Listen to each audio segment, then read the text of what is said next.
ನಿತ್ಯ ಸ್ಕೆಚ್ ವಿಶೇಷ ಕಾರ್ಯಕ್ರಮಕ್ಕೆ ಮತ್ತೊಮ್ಮೆ ಸ್ವಾಗತ.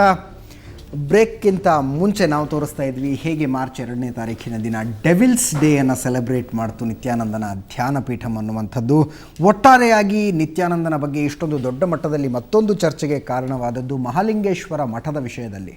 700 ವರ್ಷಗಳ ವೀರಶೈವ ಪರಂಪರೆಯನ್ನು ಹೊಂದಿರುವಂಥ ಮಹಾಲಿಂಗೇಶ್ವರ ಮಠದ ವಿಷಯದಲ್ಲಿ ನಿತ್ಯಾನಂದ ಮಾಡಿಕೊಂಡಂಥ ಅವಾಂತರ, ಮಹಾಲಿಂಗೇಶ್ವರ ಮಠಕ್ಕೆ ನಾನೇ ಮುಂದಿನ ಉತ್ತರಾಧಿಕಾರಿ ಆಗ್ತೀನಿ ಅನ್ನುವಂಥ ಘೋಷಣೆಯನ್ನು ತನ್ನ ಶಿಷ್ಯರೆದುರಿಗೆ ಮಾಡಿದಂಥ ನಿತ್ಯಾನಂದ ತನ್ನ ಶಿಷ್ಯ ಪಡೆಯ ಸಂತೋಷ್ನನ್ನು ಅಲ್ಲಿಯ ಜವಾಬ್ದಾರಿ ವಹಿಸಿಕೊಳ್ಳೋದಕ್ಕೆ, ಅಲ್ಲಿದ್ದುಕೊಂಡು ಸ್ಟಡಿ ಮಾಡೋದಕ್ಕೆ ಕಳಿಸುವಂಥ ಆಜ್ಞೆಯನ್ನು ಸಂತೋಷನಿಗೆ ಕೊಡ್ತಾನೆ. ಸಂತೋಷ್ ತಂದೆ ಇಲ್ಲಿದ್ದಾರೆ. ಸರ್, ನಿತ್ಯಾನಂದನಿಗೆ 24 ತಾಸುಗಳ ಗಡುವನ್ನು ವಿಧಿಸಲಾಗಿತ್ತು. ಗಡುವು ಮುಗಿತಾ ಬಂದಿದೆ. ಆತನಿಂದ ಯಾವುದೇ ರೀತಿಯಾದಂಥ ಉತ್ತರ ಇಲ್ಲ. ಅವನು ಉತ್ತರ ಕೊಡೋದಿಲ್ಲ. ಅವನು ಒಬ್ಬ ಕಳ್ಳ. ಎಲ್ಲಿ ಉತ್ತರ ಕೊಡ್ತಾನೆ? ಕೊಡಲ್ಲ. ಇವತ್ತು ನಾವು ಇಷ್ಟೇ ಜನ ಮೊದಲು ಕೂಗ್ತಾ ಇದ್ವಿ. ಇವತ್ತು ಈ ಲಿಂಗಾಯತ ಸಮುದಾಯಕ್ಕೆ ಅವನು ಕೈ ಹಾಕಿದ್ದಾನೆ. ಎಷ್ಟು 3 ಕೋಟಿ ಜನ ಇವರು ಇದ್ದಾರೆ. ಹಂಗಿದ್ರೆ ಅವರು ಈಗ ಅವರ ಒಂದು ಗಂಡಸ್ಥಾನ ಅವರು ತೋರಿಸ್ಬೇಕು. ನಾವು ಒಂದು ವಿಷಯ ಹೇಳ್ತೀನಿ,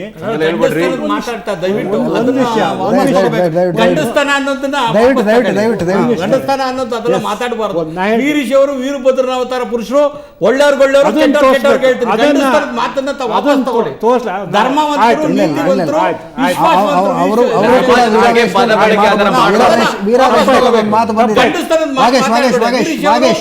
ಇಡೀ ಸಮಾಜವನ್ನ, ಮಾನವ ಧರ್ಮವನ್ನು ಎತ್ತಿಡಿದಂತ ಸಮಾಜ ಇದ್ರೆ ವೀರಶೈವ ಸಮಾಜ. ನಾನು ತಪ್ಪಾಯ್ತು. ಶಿಕ್ಷಣ ಕ್ಷೇತ್ರದಲ್ಲಿ ಎಲ್ಲ ಇರ್ಬೋದು. ಮುಂದೆ ಹೇಳಕ್ಕೆ ಅವಕಾಶ ಕೊಡಿ. ಈಗ ಹೇಳ್ತಾ ಇದ್ದೀನಿ, ನಾನು ಒಬ್ಬ ರಸ್ತೆಯಲ್ಲಿದ್ದವನು. ನನಗೆ ಜನಬಲ ಇಲ್ಲ, ಅಧಿಕಾರ ಬಲ ಇಲ್ಲ, ಹಣದ ಬಲ ಇಲ್ಲ. ಆದರೂ ಅವನ ಎದುರು ನಾನು ಕೂಗಿದ್ದೀನಿ ಒಬ್ಬ. ಇಷ್ಟು ಜನ ಮೊದಲು ನಾವು ಸ್ವಲ್ಪ ಜನ ಕೂಗ್ತಾ ಇದ್ವಿ. ಆದರೆ ಇಡೀ ನಿಮ್ಮ ಸಮಾಜ ಎದುರು ಹಾಕ್ಕೊಂಡಿದ್ದೇನೆ. ಇವತ್ತು ನಮ್ಮ ಕರ್ನಾಟಕದ CM ಜಗದೀಶ್ ಶೆಟ್ಟರು ಕೂಡ ಲಿಂಗಾಯತರು, ಯಡಿಯೂರಪ್ಪ ಲಿಂಗಾಯತರು, ನಿಮ್ಮ ಜೊತೆಲಿ ನಿಮ್ಮ ಸರ್ಕಾರ ಇದೆ. ಅವತ್ತು ನಮಗೆ ನೀವು ಸಪೋರ್ಟ್ ಮಾಡಬೇಕಿತ್ತು, ಮಾಡಲಿಲ್ಲ ಅವರೆಲ್ಲ. ಆದರೆ ಇವತ್ತಾದರೂ ಯಡಿಯೂರಪ್ಪ ಆಗಲಿ, ಇವತ್ತು ಜಗದೀಶ್ ಶೆಟ್ಟರಾಗಲಿ, ಇವತ್ತಾದರೂ ಎಚ್ಚೆತ್ತು ನಮ್ಮ ಈ ನಿತ್ಯಾನಂದನ ಮಟ್ಟ ಹಾಕಲಿ. ಅವತ್ತು ಇವ ಸರ್ಕಾರ ಇದೆ, ಇವರ ಸಮಾಜದ ಅಭಿಮಾನ ಇದೆ. 3 ಕೋಟಿ ಬಿಡುಗಡೆ ಮಾಡ್ತೀವಿ ಒಂದೊಂದು ಮಠಕ್ಕೆ. ಅದನ್ನು ಹೊಡ್ಕೊಳ್ಳೋಕ್ಕೆ ಇವ ಬಂದಿಯಾನೆ. ಇವತ್ತಾರು ಇವ್ರಿಗೆ ನೆನಪು ಬರಲಿ. ಅದನ್ನೀಗ ಬರೀ ದುಡ್ಡು ಕೊಟ್ಟರೆ ಸಾಲದು. ಇವ್ರ ಮಠನ ಉಳಿಸ್ಕೊಳ್ಳಿ, ಇವ್ರ ಮರ್ಯಾದೆನೇ ಉಳಿಸ್ಕೊಳ್ಳಿ. ಇವತ್ತು CM ಅವ್ರ ಅಧಿಕಾರ ಏನು ಅನ್ನೋದು ಅವ್ರಿಗೆ ತಿಳ್ಕೊಳ್ಳಿ. ಅವರು ಇವತ್ತು ಮನಸ್ಸು ಮಾಡಿದರೆ ಏನು ಬೇಕಾದ್ರೂ ಮಾಡ್ಬೋದು. ಅವತ್ತು ಸದಾನಂದ ಗೌಡರು ಬಾಗಿಲಾಕಿ ಬೀಗ ಹಾಕಿ ಎನ್ಕ್ವೈರಿ ಮಾಡಿ ಅಂದರು. ಇವ್ರು ಯಾವ ಮಿನಿಸ್ಟ್ರು ಮಾತಾಡಲಿಲ್ಲ. ಇವ್ರು ಅವತ್ತು ಮಾತಾಡಿದರೆ ಅವತ್ತೇ ಕ್ಲೋಸ್ ಮಾಡ್ಬೋದು. ಇವತ್ತಾರು ಇವ್ರು ಈಗ ಮುಂದೆ ಆಗಬೇಕಾಗಿದ್ದರ ಬಗ್ಗೆ ಯೋಚನೆ ಮಾಡೋಣಂತೆ. ಮುಂದೆ ಆಗಬೇಕಾಗಿದ್ದರ ಬಗ್ಗೆ ನಾನು ಡಾಕ್ಟರ್ ಶ್ರೀಧರ್ ಅವ್ರ ಹತ್ರ ಭಾಳ ಹೊತ್ತಿನಿಂದ ನಿಮ್ಮನ್ನು ಈ ಪ್ರಶ್ನೆ ಕೇಳಬೇಕು ಅಂತಿದ್ದೆ. ಪಕ್ಕದಲ್ಲಿ ಮುನ್ನೂರು ಕೃಷ್ಣಮೂರ್ತಿಗಳು ಕೂತ್ಕೊಂಡಿದ್ದಾರೆ ಸರ್. ಇವರ ಮಗ ಸಂತೋಷ್ ನಿತ್ಯಾನಂದನ ಆಶ್ರಮ ಸೇರಿಕೊಂಡಿದ್ದಾನೆ. ತಂದೆ ತಾಯಿಯ ದುಃಖ, ಕಣ್ಣೀರು, ಅವರ ಬೇಡಿಕೆಗಳು, ಅವರ ಉಪವಾಸಗಳು, ಕೋರ್ಟ್ ಕೇಸುಗಳು ಯಾವುದಕ್ಕೂ ಆತ ಮಣಿಯೋದಿಲ್ಲ. ನನಗೆ ನಿತ್ಯಾನಂದನೇ ಸರ್ವಶ್ರೇಷ್ಠ ಅಂತ. ಏನು ನಡೀತಾ ಇದೆ ಆತನ ಮನಸ್ಸಿನಲ್ಲಿ ಅಂತ ಅನ್ಸುತ್ತೆ ತಮಗೆ? ಹೆತ್ತ ತಂದೆ ತಾಯಿಯ ಕಣ್ಣೀರಿಗೂ ಕೂಡ ಕರಗದೆ ನಾನು ನಿತ್ಯಾನಂದನ ಹಿಂದೆ ಹೋಗ್ತೀನಿ ಅನ್ನುವಂಥ ಆ ಒಂದು ವ್ಯಕ್ತಿತ್ವ ಇದೆಯಲ್ಲ, ಆ ವ್ಯಕ್ತಿತ್ವ ಹೆಂಗಿರ್ಬೋದು ಅಂತ. ಅದೇ ಅಜಿತ್, ಇಲ್ಲಿ ಬಹಳ ಗೊಂದಲದ ಹೇಳಿಕೆಗಳಿದೆ ಅಜಿತ್. ಯಾಕೆಂತಂದರೆ ಆ ಹುಡುಗ ಯಾವುದೋ ಒಂದು ಉತ್ತಮವಾಗಿರುವಂತಹ ಕೆಲಸದಲ್ಲಿದ್ದವನು, ಒಳ್ಳೆಯ ಶಿಕ್ಷಣ ಪಡೆದಂಥವನು, ವಿದೇಶದ ಅನುಭವ ಪಡೆದಂಥವನು, ಎಲ್ಲ ಬಿಟ್ಬಿಟ್ಟು ಸಾಮಾನ್ಯವಾಗಿ ಆಧ್ಯಾತ್ಮದಲ್ಲಿ ವಿಶ್ವಾಸ ಇರುವಂತಹವರಿಗೆ ಅವರು ಎಷ್ಟೇ ಮಾತಾಡದಿರಲಿ ಆ ಒಂದು ಆಕೃತಿಯನ್ನೇ ನಿಮ್ಮಲ್ಲಿ ಒಂದು ಭಕ್ತಿಭಾವವನ್ನು ಮೂಡಿಸ್ತದೆ. ಇಲ್ಲಿ ಈತನನ್ನು ಚಿತ್ರ ನೋಡಿದ್ರೇ ಎಷ್ಟೋ ಮನಸ್ಸಿಗೆ ಮುಜುಗರ ಆಗುತ್ತೆ. ಇನ್ನು ನೇರ ಆ ವ್ಯಕ್ತಿಯ ಜೊತೆನೇ ಇರಬೇಕು ಅಂತಂದರೆ ಇಲ್ಲಿ ಗೊಂದಲ ಅವನ ಅನುಯಾಯಿಯಲ್ಲಿ ಇದೆಯೋ ಏನೋ ಅನ್ನುವಂತಹ ಒಂದು ಭಾವನೆ ನನಗೆ ಬರ್ತದೆ. ಯಾಕೆಂತಂದರೆ ಬಹಳಷ್ಟು ಜನ ಇಲ್ಲಿರೋರೆಲ್ಲ ನಾವು ಸಾಧಾರಣ ಮನುಷ್ಯರು, ನಮಗೇನು ಏನೋ ಅಲ್ಲಿ ಇಲ್ಲಿ ವಿಶೇಷವಾಗಿರುವಂತಹ ಸ್ಥಾನಮಾನಗಳನ್ನು ನಾವು ಗಳಿಸಿದ್ದೀವಿ. ಆದರೆ ಯಾವುದೇ ಒಂದು ಅತಿರೇಕವಾಗಿರುವಂಥ ವಿಷಯವನ್ನು ನಾವು ಖಂಡಿತವಾಗಿಯೂ ಪ್ರತಿಭಟಿಸುವಂತಹ ಒಂದು ಮನಸ್ಥಿತಿ ನಮ್ಮಲ್ಲೆಲ್ಲರಲ್ಲೂ ಇದೆ. ಇದು ನಡಿಬಾರ್ದು, ಇದು ಅನಾಚಾರ, ಇದು ನಮಗೆ ಸಹಿಸಕ್ಕಾಗದಿರೋದು, ಇದು ಮಾನವ ಧರ್ಮಕ್ಕೆ ವಿರೋಧವಾಗಿರೋದು, ಇದರಲ್ಲಿ ಆಧ್ಯಾತ್ಮಿಕತೆ ಇಲ್ಲ, ಇಂಥದ್ದೆಲ್ಲ ಸರಳವಾಗಿ ಬರ್ತದೆ. ಇದಕ್ಕೇನು ಕಾಲೇಜ್ ಶಿಕ್ಷಣ ಬೇಕಾಗಿಲ್ಲ, ವೃತ್ತಿಯಲ್ಲಿ ನೀವು ಪರಿಣಿತರಾಗಬೇಕಾಗಿಲ್ಲ, ಅಥವಾ ಯಾವುದೋ ಒಂದು ಮಠದ ಅನುಯಾಯಿಯೂ ಆಗಬೇಕಾಗಿಲ್ಲ, ದೇವರಲ್ಲಿ ನಂಬಿಕೆನೂ ಇಟ್ಕೋಬೇಕಾಗಿಲ್ಲ. ಯಾಕೆಂತಂದರೆ ಈ ಗುಣಗಳು ಎಚ್ಚರಿಕೆಯನ್ನು ಸೂಚಿಸುವಂತಹ ಗುಣಗಳು ಪ್ರತಿಯೊಬ್ಬ ವ್ಯಕ್ತಿಯಲ್ಲೂ ಇರಬೇಕು. ಕಪಟಿ ಅನ್ನೋದು ಅರ್ಥ ಮಾಡ್ಕೊಳಕ್ಕೆ ಏನು ಭಾಳ ಬುದ್ಧಿವಂತಿಕೆ ಏನು ಬೇಕಾಗಿಲ್ಲ. ಹೌದಲ್ವೇ? ಆದ್ರಿಂದ ನನಗನ್ಸುತ್ತೆ ಬಹುಶಃ ಎಲ್ಲೋ ಯಾವುದೋ ಒಂದು ಕಡೆ ಆ ವ್ಯಕ್ತಿಗೆ ಬಹುಶಃ ಈ ತರಹದ ಯುವ ಜನರಲ್ಲಿ, ವಿಶೇಷವಾಗಿ ಈ ತರಹ ಯುವ ಜನರಲ್ಲಿ ಮಾರ್ಗದರ್ಶನಗಳ ಕೊರತೆ ಆಗ್ತಾ ಇದೆ, ಗುರಿಗಳು ಇಲ್ವೋ ಏನೋ ಅನ್ನಿಸ್ತಾ ಇದೆ, ಮತ್ತು ಅತಿಯಾದ ಆಸಕ್ತಿ ಅನ್ನೋದಕ್ಕಿಂತ ಹೆಚ್ಚಾಗಿ ಆಸೆಗಳು ಹೆಚ್ಚಾಗ್ತಾ ಇದೆಯೋ ಏನೋ ಅನ್ನೋದು ಗೊತ್ತಾಗ್ತದೆ. ಹೀಗಾಗಿಯೇ ಧರ್ಮದ ಸತ್ಯವಾಗಿರುವಂತಹ ಒಂದು ಗುಣಗಳು ಎದ್ದು ಕಾಣಿಸ್ತಾ ಇಲ್ಲ. ಇಲ್ಲಿ ಇಷ್ಟೊಂದು ಅದ್ಭುತವಾಗಿ ವಿಜೃಂಭಣೆಯನ್ನು ತನ್ನತನವನ್ನು ಪ್ರದರ್ಶನ ಮಾಡ್ತಾ ಇದ್ದಾನೆ ಅನ್ನೋದು ಒಂದು ಸಣ್ಣ ಮಗುಗೂ ಗೊತ್ತಾಗುತ್ತೆ. ಅದಕ್ಕೆ ದೊಡ್ಡ ಇದೇನೂ ಬೇಕಾಗಿಲ್ಲ, ನಿಮಗೆ ವಿಶ್ಲೇಷಣೆ ಏನೂ ಬೇಕಾಗಿಲ್ಲ. ಇದನ್ನು ಮಾನಸಿಕ ಅಸ್ವಸ್ಥ ಅಂತ ಹೇಳುವಂತಹ ಪ್ರಮಾಣ ಪತ್ರಗಳೇನು ಬೇಕಾಗಿಲ್ಲ. ಈ ಸಾಮಾನ್ಯವಾಗಿ ನಮ್ಮ ನಡೆನುಡಿಗಳೇ ಇನ್ನೊಬ್ಬರ ಜೊತೆ ಇರ್ತದೆ, ಇನ್ನೊಬ್ಬರ ಜೊತೆ ಇರೋ ಹಾಗೆ ಮಾಡ್ತದೆ. ಅದು ಯಾವುದೂ ಕಾಣಿಸ್ತಾ ಇಲ್ಲ. ತಾನು ಮಾಡ್ತಾ ಇರೋದನ್ನು ಇನ್ನೊಬ್ಬ ವ್ಯಕ್ತಿ ಮೇಲೆ ಅದೇನೋ ಒಂದು ದಿನ ಆಚರಣೆ ಮಾಡೋಣ, ಅದನ್ನು ದೆವ್ವದ ದಿನ, ಭೂತದ ದಿನ, ಅದನ್ನು ಹೊತ್ಕೊಂಡು ಓಡಾಡ್ತಾ ಇರೋರು ಯಾರು ಅಜಿತ್? ಬುದ್ಧಿವಂತರು, ವಿದ್ಯಾವಂತರು, ಡಬಲ್ ಗ್ರಾಜುಯೇಟ್. ನನಗನ್ಸುತ್ತೆ ನಮ್ಮ ಸಂವಿಧಾನದ ಆಶಯಗಳನ್ನೆಲ್ಲ ಇಂತಹ ಒಂದು ಅತಿರೇಕದ ಕ್ರಿಯೆಗಳು ಹಾಳು ಮಾಡ್ತಾ ಇದೆ ಅನ್ಸುತ್ತೆ. ಯಾಕೆಂತಂದರೆ ನಾವೇನು ಹೇಳ್ತೀವಿ, ಮೂಢನಂಬಿಕೆಗಳ ವಿರುದ್ಧ ಹೋರಾಟ ಮಾಡಿ ಅಂತ ಹೇಳ್ತೀವಿ, ತಿಳುವಳಿಕೆಗಳಿಲ್ದಿರೋರಿಗೆ ತಿಳುವಳಿಕೆ ಕೊಡಿ ಅಂತ. ಇಲ್ಲಿ ತಿಳುವಳಿಕೆ ಕಡಿಮೆ ಇದ್ದವರಿಗೆ, ಹತಾಶರಾದವರಿಗೆ ಅವ್ರ ಮೇಲೆ ನೀವು ದೌರ್ಜನ್ಯ ನಡೆಸ್ತಾ ಇದ್ದಾರೆ, ಮಾನಸಿಕ ದೌರ್ಜನ್ಯ, ಮಾನಸಿಕ ಒತ್ತಡಗಳನ್ನು ಬಹುಶಃ ಸೃಷ್ಟಿ ಮಾಡ್ತೀರಾ. ಆ ಒತ್ತಡಗಳಿಂದ ಇವರು ಹತಾಶರಾಗೋ ಹಾಗೆ ಮಾಡ್ತಾ ಇದ್ದಾರಾ ಏನೋ ಅಂತ ನನಗೆ ಅನ್ನಿಸ್ತಾ. ದಯಾನಂದ ಸ್ವಾಮಿಗಳೇ, ಯಾವುದೇ ಒಬ್ಬ ವ್ಯಕ್ತಿಗೆ ಈ ರೀತಿಯಾಗಿ ಪೂಜೆ ಮಾಡುವಂಥದ್ದು, ಪೂಜೆ ಮಾಡ್ತಾ ಇರುವಂಥವನಿಗೆ ನಾಚಿಕೆ ಬರುತ್ತೆ.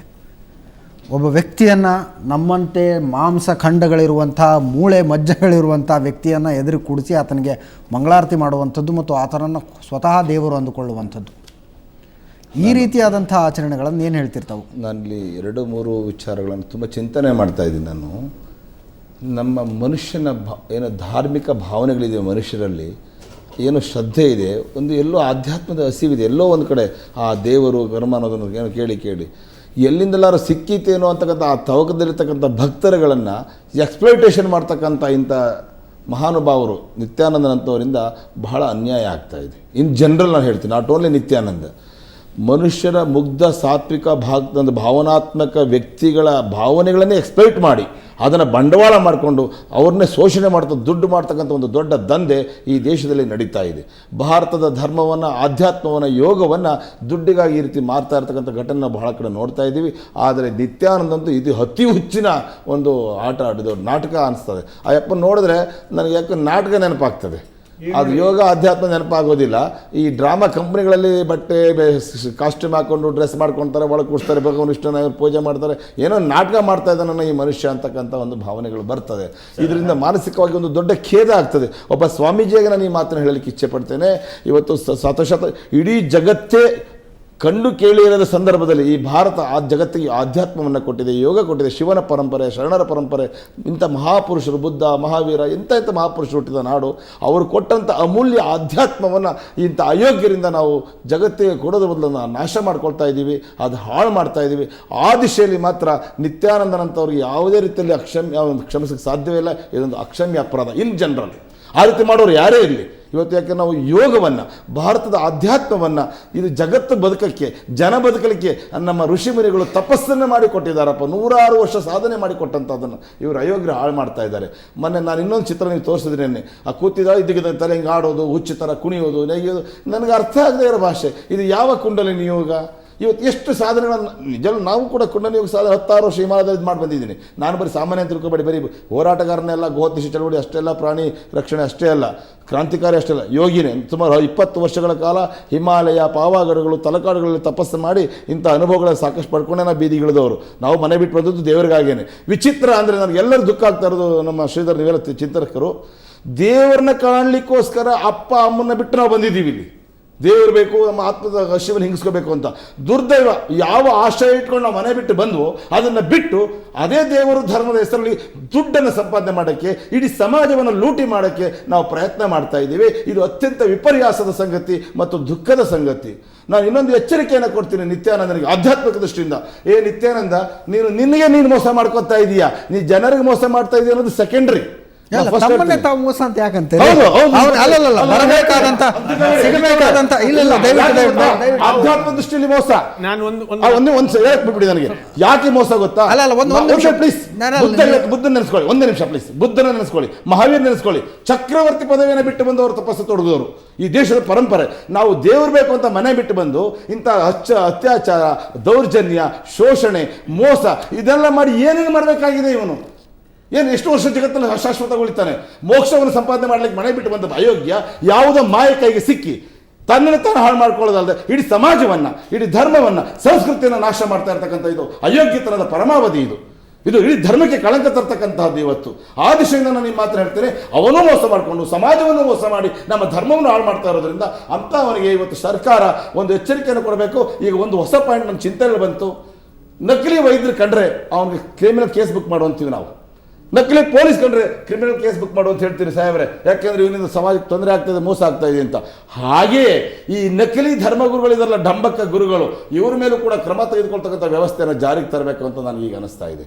ದಯವಿಟ್ಟು ಕಾವಿ ಬಟ್ಟೆ ಹಾಕ್ಕೊಂಡು ಇಷ್ಟು ಸುಲಭವಾಗಿ ಜನನ ಮರಳು ಮಾಡ್ತಕ್ಕಂಥ ವ್ಯವಸ್ಥೆ ಇದೆ, ದಯವಿಟ್ಟು ಕ್ಷಮಿಸಿ. ಇದು ಜನರಲ್. ಇವತ್ತು ನಾನು ದಯವಿಟ್ಟು ತಪ್ಪು ತಿಳ್ಕೊಬೇಡಿ, ನಾನು ನಮ್ಮ ಸುವರ್ಣ ಟಿವಿಗೆ ಧನ್ಯವಾದವನ್ನು ಹೇಳ್ತೇನೆ. ನಿಮ್ಮಿಂದ ದೊಡ್ಡ ಉಪಕಾರ ಆಗಿದೆ. ಇಡೀ ನಾಡಿಗೆ ಒಂದು ಬೆಳಕನ್ನು ಚೆಲ್ಲಬೇಕಾಗಿದೆ. ಇವತ್ತು ನಿತ್ಯಾನಂದರಿರ್ಬೋದು, ನಿತ್ಯಾನಂದ 106 ಜನ ಯಾರೇ ಸ್ವಾಮಿಗಳಿರಲಿ, ಅವ್ರು ನಾವು ಯಾರು ಕೂಡ ಕ್ಷಮಿಸ್ತಲ್ಲ. ಜನಗಳನ್ನು ಉದ್ಧಾರ ಮಾಡಲಿಕ್ಕೆ ಯಾರು ಬೇಕಾದ್ರೂ ಬರಲಿ, ಅವ್ರು ಮುಕ್ತ ಸ್ವಾಗತ ಕೊಡೋಣ. ಬಟ್ ಜನರ ಶೋಷಣೆ ಮಾಡ್ತಕ್ಕಂಥವ್ರಿಗೆ ನಾವು ತಿರುಗಿ ಬೀಳಲೇಬೇಕಂತ ಅನಿವಾರ್ಯತೆ ಈ ಸಮಾಜದಲ್ಲಿ ಬರ್ತದೆ. ಈ ಪ್ರಗತಿಪರರು ಇದ್ದಾರೆ, ಅದ್ರ ಜೊತೆ ಇನ್ನೂ ಅನೇಕ ಜನ ಭಾವುಕರು, ಚಿಂತನಶೀಲರು ಮುಂದುವರಬೇಕು. ಮತ್ತೊಂದು ತಮಾಷೆ ಅಂದರೆ ಇವ್ರು ಮುಂದೆ ಬಿದ್ದಿದಾರಲ್ಲ ಹಳ್ಳಿಕ್ಕೆ, ಇವರೆಲ್ಲ ಸೋ ಕಾಲ್ಡ್ ಎಜುಕೇಶನ್ ಎಲ್ಲ ಎಂತ ಬಹಳ ದೊಡ್ಡ ದೊಡ್ಡ ವಿದ್ಯಾವಂತರು, so called intelligence, educated, foreign returns, software engineers. ಇವ್ರು ಬುದ್ಧಿಯಲ್ಲಿ ಮಾರ್ಕೊಂಡಿದ್ದಾರಾ? ಪ್ರತಿಯೊಂದರಲ್ಲೂ ವಿಜ್ಞಾನದ ಹೊರಗಲ್ಲಿ ಹತ್ತಂತವ್ರು ಇಂಥವ್ರು ಹೋಗ್ತಾ ಇದ್ದಾರಲ್ಲ, ಅವ್ನು ಮರಳಾಗ್ತಾ ಇದ್ದಾರಲ್ಲ. ಅದನ್ನು ಮರಳು ಮಾಡ್ತಕ್ಕಂಥ ಆ ಸ್ವಾಮಿ ಏನಿದ್ದಾನೆ, ಇದು ಬಹಳ ಕ್ರಿಮಿನಲ್, ಭಾಳ ಟ್ರೆಮೆಂಡಸ್ ಕ್ರಿಮಿನಲ್ ಇರೋದ್ರಿಂದ ಇವತ್ತೊಂದು ಮಾತು ಹೇಳ್ತೀನಿ ನಾನು. ಇವತ್ತು ಅದನ್ನೇ ಕರೆ ಕೊಡ್ಲಿಕ್ಕೆ ಬಂದದ್ದು ಇವತ್ತು ನನ್ನ ವೇದಿಕೆಯಲ್ಲಿ. ಅಲ್ಲಿ ಹೊರಟಿದ್ದು ಅದಕ್ಕೆ ನಾನು ಹೇಳಕ್ಕೆ, ಸುಮ್ಮನೆ ನಾನು ಹೋಗಿಲ್ಲ ಅವ್ರ ಮಾತಾಡ್ಕೊಂಬರ್ಲಿಕ್ಕೆ. ಅವ್ನು ಏನೇ ಆರೋಪ ಕೊಡಲಿ ದಯಾನಂದ ಸ್ವಾಮಿ ಮೇಲೆ, ಅದೇನು ಕೇರ್ ಮಾಡಲ್ಲ. ಸ್ವಾಮಿ 10 ಕೋಟಿ ಕೇಳಿದ್ರು, 20 ಕೋಟಿ ಕೇಳಿದ್ರು, 100 ಕೋಟಿ ಕೇಳಿದ್ರು, ನನ್ನ ಸಮಾಜನೂ ಗೊತ್ತಿದೆ ಈ ದಯಾನಂದ ಸ್ವಾಮಿ ಏನಂತ. ಇಷ್ಟೇ ನಾನು ಅವ್ರು ಹೇಳಿದ್ದು. ನೀನು ನೆನ್ನೆ ಹೇಳಿದೆಯಾ, ಹೇಳಿಕೆ ಕೊಟ್ಟಿದೆಯಾ ಲಿಖಿತವಾಗಿ, ಏನಂದರೆ ಲೀಗಲಿ ಇದು ನಮ್ಮ ಆಧ್ಯಾತ್ಮ ನಿತ್ಯಾನಂದ ಧರ್ಮಪೀಠದ ಒಂದು ಸೋದರ ಸಂಸ್ಥೆ ಅಂತ ಹೇಳಿದೀಯಾ? ಈ ರೀತಿ ಹೇಳಿಕೆ ಕೊಡಬೇಕಾದ್ರೆ ಯಾವ ಆಧಾರದ ಮೇಲೆ ಹೇಳಿಕೆಯನ್ನು ಕೊಟ್ಟಿದೀಯಾ? ಬಾಯಲ್ಲಿ ಹೇಳಿಕೆ ಕೊಟ್ಟು ಕೂಡಲೇ ಅದನ್ನು ಲೀಗಲಿ ಸಿಸ್ಟರ್ ಆಗಿ ಅಂತ ಹೇಳಕ್ ಬರೋದಿಲ್ಲ. ಕೊಡ್ಲಿಲ್ಲ, ಅದಕ್ಕೆ ಇವತ್ತು ಎಚ್ಚರಿಕೆ ಕೊಡ್ತಾ ಇದ್ದೀನಿ ನಾನು. ಈಗ ಅದನ್ನ ಹೇಳ್ತೇನೆ. ಈಗ ಅದೇ ದಯವಿಟ್ಟು ಕೇಳ್ರಿ, ನಾನು ಅವ್ರ ತಮ್ಮ ಮುಂದೆ ಹೇಳ್ತೀನಿ. ಈಗ ಸಮಾಜಕ್ಕೆ ಮೋಸ ಮಾಡ್ತಾ ಇದ್ದಾನೆ ಅವನು. ಯಾವ್ದು ಮಾಡಿದ್ರು ಅವನು ರೆಕಾರ್ಡ್ ಆಗುತ್ತೆ. ನೀವು ಒಳಗೋಗ್ಲಿ ಹೊರಗೆ ಬರಲಿ ರಿಕಾರ್ಡ್ ಆಗುತ್ತೆ ಅಂತೀರಿ, ವಾಯ್ಸ್ ರಿಕಾರ್ಡ್ ಆಗುತ್ತೆ ಅಂತೀರಿ, ವಿಡಿಯೋ ರಿಕಾರ್ಡ್ ಆಗುತ್ತೆ ಅಂತೀರಿ. ಹಾಗಾದ್ರೆ ಒಬ್ಬರು ಸ್ವಾಮಿಗಳು ಬಂದು ಇಂಥ ಒಂದು ಮಹೋನ್ನತವಾದಂಥ ಕೋಟ್ಯಂತರ ಬೆಲೆ ಬಾಳೋ ಮಠವನ್ನ ನಿನಗೆ ಕೊಡ್ತೀನಿ, ನೀನು ಇದಕ್ಕೆ ಉತ್ತರಾಧಿಕಾರಿ ಆಗುತ್ತೆ ಹೇಳುವಾಗ ನೀನು ರಿಕಾರ್ಡ್ ಮಾಡ್ಕೊಂಡಿರಕ್ಕೆ ಸಾಧ್ಯ ಇಲ್ವಾ? ರಿಕಾರ್ಡ್ ಮಾಡ್ಕೊಂಡಿಲ್ವಾ ನೀನು? ವಿಡಿಯೋ ರಿಕಾರ್ಡ್ ಆಗಿಲ್ವಾ? ಆಡಿಯೋ ರಿಕಾರ್ಡ್ ಆಗಿಲ್ವಾ? ನಿನ್ನ ಮಠಕ್ಕೆ ಬರೋರು ಹೋಗೋರು ಎಲ್ಲರೂ ರಿಕಾರ್ಡ್ ಮಾಡ್ಕೊಳ್ತೀಯ ಅಂದಾಗ ಇಂಥ ಘಟನೆ ರಿಕಾರ್ಡ್ ಆಗಕ್ಕೆ ಸಾಧ್ಯವಿಲ್ವಾ?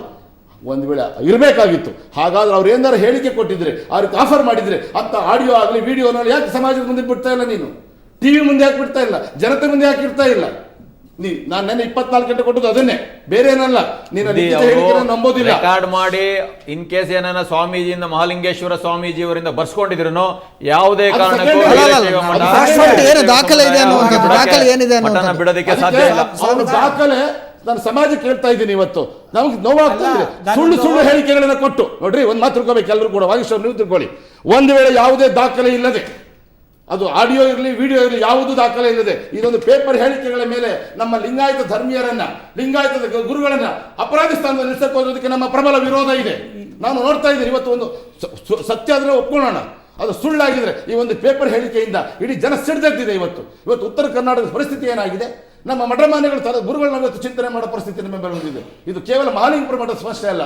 ಅದಕ್ಕೆ ನಾನು ನಿತ್ಯಾನಂದ ನನ್ನ ಹೇಳಿದ್ದೆ 24 ಗಂಟೆ ಒಳಗೆ ಕೊಡಿ ಅಂತ, ಕೊಡಲಿಲ್ಲ. ಇವತ್ತು ಏನು ಹೇಳ್ತಾರೆ ಗೊತ್ತಾ? ನಿಮ್ಗೆಲ್ಲರೂ ಶಾಕ್ ನ್ಯೂಸ್ ಇದೆ.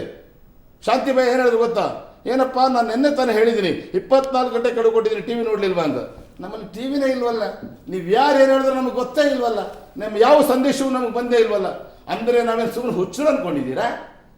ಹಂಗಾರೆ ನೀವೇನು ಗೊತ್ತಂದ್ರೆ ನಾವು ಟಿ ವಿ ನೀವು ನೋಡಲ್ಲ ಅಂದರೆ, ಮೀಡಿಯಲ್ಲಿ ನೋಡಲ್ಲ ಅಂದರೆ, ನೀವು ನೋಡೋದೇನಂದ್ರೆ ನಿಮ್ಮ ಮಠಕ್ಕೆ ನಾವು ಹಂಗಾದ್ರೆ ಹೆಂಗೆ ನೀವು ನಾನು ಹೇಳೋದು ತಿಳ್ಕೊಳ್ಳಿ ಸೂಕ್ಷ್ಮವಾಗಿ. ನೀವು ನಮ್ಮ ಭಾವನೆಗಳನ್ನು ಪ್ರಜಾಸತ್ತೆಯಲ್ಲಿ ಮಾಧ್ಯಮಗಳ ಮೂಲಕ ವ್ಯಕ್ತಪಡಿಸ್ತಕ್ಕಂಥ ಅವಕಾಶ ಇದೆ, ದೈಹಿಕವಾಗಿ ಅಲ್ಲ, ಅದು ನಮ್ಮ ಪರಂಪರೆ ಅಲ್ಲ. ಆದರೆ ನೀವು ನಮ್ಮ ಮಾಧ್ಯಮನೇ ನೋಡಲ್ಲ, ನಾವು ಟಿ ವಿನೇ ನೋಡಲ್ಲ, ನೀವು ಹೇಳಿದ್ರೆ ನಮ್ಗೆ ಏನು ಗೊತ್ತೇ ಇಲ್ಲ, ಇಡೀ ರಾಜ್ಯ ಬೊಬ್ಬೆ ಹೊಡ್ಕೊತಾ ಇದ್ರು, ನಾವು ಆರಾಮಾಗಿದ್ದೀವಿ. ಇದು ನಮ್ಮ ಮಠದಲ್ಲಿ ಇಂಥದ್ದು ನಾವು ಕೇಳೋದೇ ಇಲ್ಲ, ನಾವು ತಲೆ ಕೆಡಿಸ್ಕೊಳ್ಳಲ್ಲ, ನಮ್ಮ ಕೆಲಸ ನಾವು ಇರ್ತೀವಿ ಅನ್ನೋ ಮಾತನ್ನು ಅವ್ರು ಹೇಳಿದಾಗ ನನಗೆ ದೊಡ್ಡ ಶಾಕ್ ಆಯಿತು. ಅದು ನಾನಂದೆ ಅದಕ್ಕೆ ನಾನು ಹೇಳಿಕೆ ಕೊಡ್ತಾ ಇದ್ದೀನಿ. ಈಗ ನೀವು ಮಾಧ್ಯಮ ನೋಡ್ಲಿಲ್ವಲ್ಲ, ಹಾಗಾದ್ರೆ ಇನ್ನೆರಡು ಮೂರು ದಿವಸದಲ್ಲೇನೆ ಸಾವಿರ ಜನ ನಿಮ್ಮ ನಿತ್ಯಾನಂದ ಮಠಕ್ಕೆ ಮುತ್ತಿಗೆಯನ್ನು ಹಾಕಿ ಅಲ್ಲಿ ತಮ್ಮ ಭಾವನೆಯನ್ನು ಅಭಿವ್ಯಕ್ತಪಡಿಸ್ತಾರೆ. ಅವಾಗಾರ ಬಂದು ಹೇಳ್ತೀವಿ, ಇಲ್ಲ ಹೇಳಬೇಕು ಅಂತ ನಾನು ಹೇಳ್ತಾ ಇದ್ದೀನಿ. ಇವತ್ತು ತಿಳ್ಕೊಬೇಕೀಗ ನಾನು ಹೇಳೋದನ್ನ ಸೂಕ್ಷ್ಮವಾಗಿ ಅರ್ಥ ಮಾಡ್ಕೊಳ್ಳಿ. ಸ್ವಲ್ಪ ಮಾತಾಡಕ್ಕೆ ನೀವು ಮಾತಾಡೋದು ಅಡ್ಡ ಹಾಕಿಲ್ಲ, ಈಗ ನಾ ಮಾತಾಡೋದು ಸುಮ್ಮನೆ ಇರಿ. ನಿತ್ಯಾನಂದರೆ ಯಾರೋ ಸೆಕ್ರೆಟರಿನ ಪಾಪ ಶಾಂತಿ ಭಯನ ಮತ್ತೊಬ್ಬರನ್ನ ಬಿಟ್ಟರೆ ಈ ಬಗೆಹರಿಯುವುದಿಲ್ಲ ಸಮಸ್ಯೆ. ಇದು ನಮ್ಮ ಸ್ವಾಭಿಮಾನದ ಪ್ರಶ್ನೆ, ಲಿಂಗಾಯತ ಧರ್ಮೀಯರ ಪ್ರಶ್ನೆ, ಇದು ನಮ್ಮ ಮಠಪೀಠಗಳ ಪ್ರಶ್ನೆ, ಇದು ನಮ್ಮ ಗುರುಗಳು ಅವರು ನಿಮ್ಮ ಬಳಿಗೆ ಬಂದು, ಕನ್ನಡ ನಾಡಿನ ಪ್ರಶ್ನೆ, ನಿಮ್ಮಳಿಗೆ ಬಂದು ನನಗೆ ಯಾರೂ ಶಿಷ್ಯರಿಲ್ಲ, ನನಗೆ ಯಾರೂ ಗತಿ ಇಲ್ಲ, ಈ ಮಠವನ್ನು ನೀನು ತಗೋ ಅಂತ ಹೇಳಿಕೆ ಕೊಟ್ಟಿದ್ದಾರೆ ಅನ್ನೋ ಅರ್ಥದಲ್ಲಿ ನೀವೇನು ಹೇಳಿಕೆ ಕೊಡ್ತಾ ಇದ್ದೀರಲ್ಲ, ಅದಕ್ಕೆ ಯಾವುದಾದರೂ ದಾಖಲೆ ಇಲ್ಲದೆ ಕೇವಲ ಈ ಪತ್ರಿಕೆ ಆಧಾರದ ಮೇಲೆ ಹೇಳಿದ್ರೆ ನಾವಂತೂ ಖಂಡಿತ ನಿಮ್ಮನ್ನ ಬಿಡೋದಿಲ್ಲ. ಕ್ಷಮೆ ಕೇಳೋದು ಸೆಕೆಂಡ್ರಿ, ಅದಕ್ಕೆ ನಾನು ಹೇಳಿದ 24 ಗಂಟೆ ಉತ್ತರ ಕೊಡಿ ಅಂತ ನೀವು ಕೊಟ್ಟಿಲ್ಲ, ಈಗ ಮುಗೀತು. ಫೋನ್ನಲ್ಲೂ ಕೂಡ ಹೇಳಿದ್ರೆ ನಾವು ಕೇಳೇ ಇಲ್ಲ, ನಿಮ್ಮ 24 ಗಂಟೆ ಗಡುವನೇ ನಾವು ಕೇಳಿಲ್ಲ ಅಂತ ಹೇಳಿಬಿಟ್ರಿ. ಆ ಕಾರಣಕ್ಕಾಗಿ ನಾವು ಇವತ್ತು ನಾನು ಈ ಮಹಾಸಭಾದ ಹುಡುಗರಿಗೆಲ್ಲ ಹೇಳ್ತೀನಿ, ಇಡೀ ಕನ್ನಡ ನಾಡಿನೆಲ್ಲ ಜನತೆಗೆ ಹೇಳಲಿಕ್ಕೆ ಇಷ್ಟಪಡ್ತೀನಿ, ದಯವಿಟ್ಟು ನಿಮ್ಮ ಹೋರಾಟಗಳನ್ನು, ನಿಮ್ಮ ಚಳುವಳಿಗಳನ್ನು, ನಿಮ್ಮ ಹೇಳಿಕೆಗಳನ್ನು ತಮ್ಮ ಕಿವಿಗೂ ಕೇಳಿಸ್ಕೊಳ್ಳದೇನೆ, ಕಣ್ಣಲ್ಲೂ ನೋಡದೇನೆ ಮಾಧ್ಯಮದ ಮೂಲಕ ತಮ್ಮ ಪಾಡಿಗೆ ತಾವು ಇದೀವಿ ಅನ್ನೋ ಅಭಿಪ್ರಾಯವನ್ನು ಅವರು ವ್ಯಕ್ತಪಡಿಸ್ತಾ ಇರೋದ್ರಿಂದ, ಸರ್ಕಾರವೂ ಕೂಡ ಮಧ್ಯ ಪ್ರವೇಶ ಮಾಡದೆ ಅದು ಕೂಡ ತನ್ನ ಚಟುವಟಿಕೆ ತಾನು ಇರೋದ್ರಿಂದ ಅನಿವಾರ್ಯವಾಗಿ ಸಾವಿರ ನಮ್ಮ ಲಿಂಗಾಯತ ಧರ್ಮಾಭಿಮಾನಿಗಳು, ಕನ್ನಡ ನಾಡಿನ ಅಭಿಮಾನಿಗಳು, ಸಂಸ್ಕೃತಿ ಧರ್ಮ ಪರಂಪರೆಯನ್ನು ಉಳಿಸ್ಕೊಳ್ಬೇಕು ಅಂತಕ್ಕಂಥ ಜನ ನೇರವಾಗಿ ನಿತ್ಯಾನಂದನ ಮಠದ ಮುಂದೆ ಹೋಗೋದು, ನಿತ್ಯಾನಂದ ಸ್ವಾಮಿ ಕ್ಷೇತ್ರದ ಮುಂದೆ ಹೋಗೋದು ಅನಿವಾರ್ಯ ಆಗ್ತಾ ಇದೆ. ಇದು ಅವರ ದ್ವೇಷದ ಮೇಲೆಲ್ಲ. ನನಗೆ ಸುಖ ಅಂದರೆ ಕೋಟಿಗಟ್ಟಲೆ ಖರ್ಚು ಮಾಡಿದ್ದೇನೆ. 11 ಗಂಟೆ ಟಿ ವಿ ನಡೆದಿದೆ ಇಂಟರ್ವ್ಯೂ, ಎಷ್ಟು ಲಕ್ಷ ಖರ್ಚಾಗಿರ್ಬೋದು, ಈ ನಾಡಿನ ಸಮಯ ಎಷ್ಟು ವಿಷಯಗಳನ್ನು ಬಿತ್ತನೆ ಮಾಡ್ಬೋದಾಗಿತ್ತು ನಾವು. ಅಂದ್ರೆ ಇಷ್ಟು ಗಂಭೀರವಾಗಿ ನಾವೆಲ್ಲ ನಮ್ಮ ಕೆಲಸಗಳನ್ನು ಬಿಟ್ಟು, ನಾನು ಹೇಳಿದೆ ನನ್ನ ಗೋಹತ್ಯೆ ನಿಷೇಧ ಚಳುವಳಿ ನಡೀತಾ ಇದೆ, ಬಿಟ್ಟು ನಾನು ಇಡೀ ದಿನ ನಿಮ್ಮ ಜೊತೆ ಇದ್ದೀನಿ, ಇಡೀ ರಾಜ್ಯದ ಎಲ್ಲರೂ ಫೋನ್ ಬರ್ತವೆ, ಏನು ಸ್ವಾಮೀಜಿ ಆ ನಿತ್ಯಾನಂದ ಗಂಟು ಬಿದ್ದಿದ್ದೀರಲ್ಲ ಅಂತ ಹೇಳ್ಕೊಂಡು ಹೇಳಿ.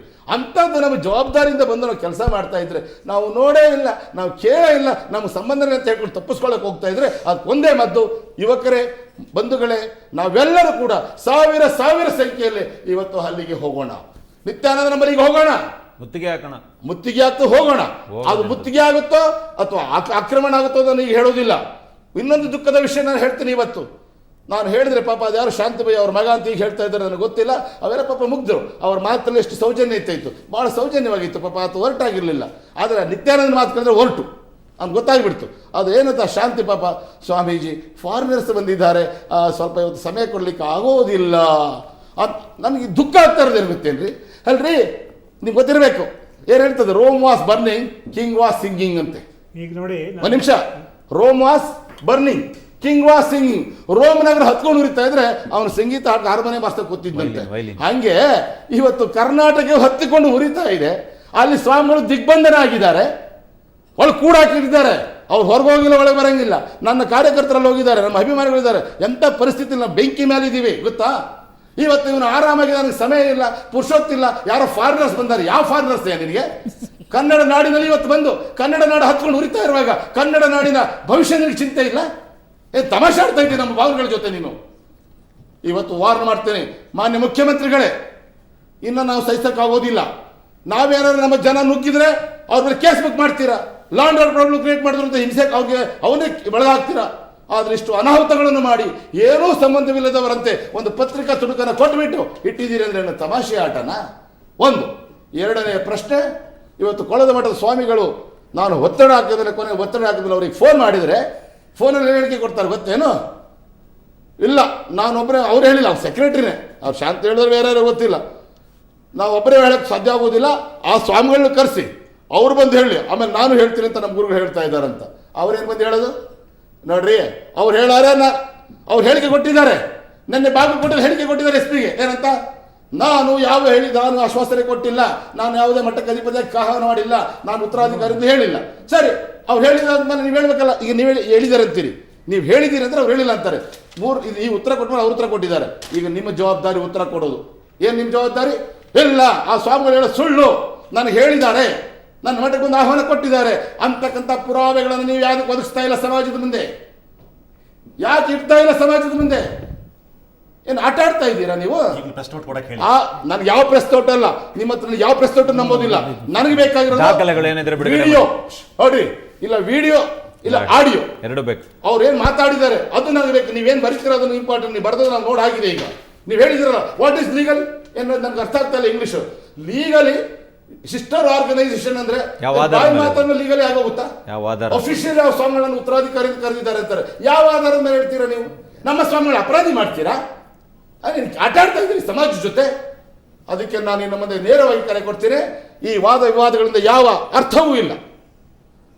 ಐ ವಾಂಟ್ ನಾನು ಕನ್ಕ್ಲೂಷನ್ ಬಂದ್ಬಿಟ್ಟಿದ್ದೀನಿ. ಈಗ ನಾನು ಹೋದರೆ ಸ್ವಾಮೀಜಿ ನೀವು ಬಂದರೂ ಕೂಡ ನಿಮ್ಮ ಹತ್ರ ಮಾತಾಡಲಿಕ್ಕೆ ಪುರುಷೊತ್ತಿಲ್ಲ ಅಂತ ಹೇಳುವ ಈ ದಾಷ್ಟ್ಯ ಇದೆಯಲ್ಲ, ಇದು ಬಹಳ ಅಪಾಯಕಾರಿಯಾದಂಥ ಬೆಳವಣಿಗೆ. ಇದು ಏನ್ರಿ? ಇದು ತಮಾಷೆ ಏನ್ರಿ ಇದು?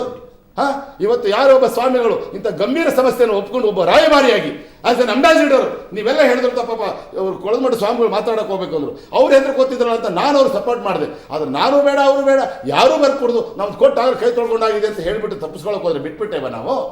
So this is last warning. ನೋಡಿ, ಈ ಹೊಡಿ ಬಡಿ ಕಡಿ ಭಾಷೆ ಅಲ್ಲ, ನಮ್ದು ಭಾಷೆ ಬೇರೆ. ಕಾನೂನಾತ್ಮಕವಾಗಿ ನಾನು ಹೋಗ್ತಾ ಇದ್ದೀನಿ ಈಗ. ಓಕೆ ದಯಾನಂದ ಶ್ರೀಗಳೇ, ಮತ್ತೆ ಬರ್ತೀನಿ. ಒಂದು ಸಣ್ಣ ಬ್ರೇಕ್ನ ಸಮಯ ಆಗಿದೆ. 24 ಗಂಟೆಗಳ ಗಡುವು ಕೊಟ್ಟಿರೋದು ನಿತ್ಯಾನಂದನ ಧ್ಯಾನ ಪೀಠಂನ ಗಮನಕ್ಕೆ ಬಂದೇ ಇಲ್ಲವಂತೆ. ಅವರು ಟಿವಿನೇ ನೋಡಿಲ್ವಂತೆ. ಟಿವಿ ನೋಡದೆ ಸುವರ್ಣ ನ್ಯೂಸ್ನ ಆ ಬ್ರೇಕಿಂಗ್ ನ್ಯೂಸ್ ನೋಡದೆ ಹೇಗೆ ಆ ಪತ್ರಿಕಾ ಒಂದು ಹೇಳಿಕೆಯನ್ನು ಬಿಡುಗಡೆ ಮಾಡಿದ್ರು ನಮಗಂತೂ ಅರ್ಥ ಆಗ್ತಿಲ್ಲ. ತಮಗೆ ಬೇಕಾದದ್ದನ್ನು ನೋಡ್ತೀವಿ, ಬೇಕಾದದ್ದನ್ನು ಕೇಳಿಸ್ಕೋತೀವಿ, ಬೇಡದೇ ಇರೋದನ್ನು ನೆಗ್ಲೆಕ್ಟ್ ಮಾಡ್ತೀವಿ ಅನ್ನುವಂಥ ಜಾಣ ಕಿವುಡು ಇದು ಯಾಕೋ ನನಗೆ ಅರ್ಥ ಆಗ್ತಿಲ್ಲ. ಆದರೆ ಈಗ ದಯಾನಂದ ಸ್ವಾಮೀಜಿಯವರು ಮುತ್ತಿಗೆಯ ಮಾತಾಡ್ತಾ ಇದ್ದಾರೆ. ಈ ಮುತ್ತಿಗೆ ಆಗೋದೇ ಆದರೆ, ಒಂದು ವೇಳೆ ಸ್ವಾಮಿಗಳು ಹೇಳಿದ ಹಾಗೆ ಮುತ್ತಿಗೆ ಆಗುತ್ತೆ ಅನ್ನೋದಾದರೆ ಅದರ ಪರಿಣಾಮಗಳೇನಾಗಬಹುದು, ಕಾನೂನಾತ್ಮಕ ಸಮಸ್ಯೆಗಳೇನಾಗಬಹುದು, ಲಾ ಆ್ಯಂಡ್ ಆರ್ಡರ್ ಪ್ರಾಬ್ಲಮ್ಸ್ ಏನಾಗಬಹುದು, ಅದಕ್ಕೆ ಹೊಣೆ ಯಾರಾಗ್ತಾರೆ? ಆ ಒಂದು ಗಂಭೀರ ಪ್ರಶ್ನೆಗಳಿಗೆ ಉತ್ತರ ಪಡೆಯೋಣ. ಅದಕ್ಕಿಂತ ಮುಂಚೆ ಒಂದು ಸಣ್ಣ ಬ್ರೇಕ್.